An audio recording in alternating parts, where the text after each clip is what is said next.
ഉക്രൈന് മാസീവായിട്ടുള്ള ആയുധങ്ങൾ കൊടുക്കും. അതിൻ്റെ പണം യൂറോപ്യൻ രാജ്യങ്ങൾ അമേരിക്കയ്ക്ക് നേരിട്ട് കൊടുക്കും. അതായത് കടമില്ല, കാരണം ഉക്രൈനിൽ ഇത്രയും പണമില്ല കൊടുക്കാൻ. അതിൻ്റെ പണം ഈ പറയുന്ന യൂറോപ്യൻ രാജ്യങ്ങൾ അമേരിക്കയ്ക്ക് നേരിട്ട് കൊടുക്കുന്നു. ആയുധങ്ങൾ എത്രമാത്രം ഉക്രൈൻ ആവശ്യമുണ്ട്, പാട്രിയോട്ട് മിസൈൽ ആണെങ്കിലും ലോങ് റേഞ്ച് മിസൈൽ ആണെങ്കിലും F-16 നിന്നും ഫയർ ചെയ്യാൻ പറ്റിയ ഏകദേശം 300 മൈൽ 200 മൈലും ദീർഘദൂരമായിട്ടുള്ള മിസൈലുകൾ ഉൾപ്പെടെ കൊടുക്കുക. അതായത് റഷ്യയാണ് ടാർഗറ്റ് ചെയ്യുന്നത്.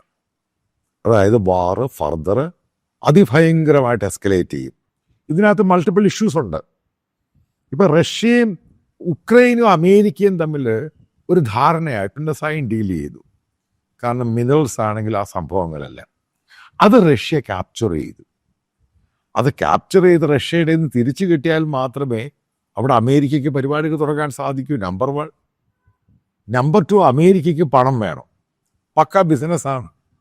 ഉക്രൈൻ്റെ പണമില്ല. ആ പണം കൊടുക്കാൻ ഈ പറയുന്ന യൂറോപ്യൻ രാജ്യങ്ങൾ തയ്യാറാണ്.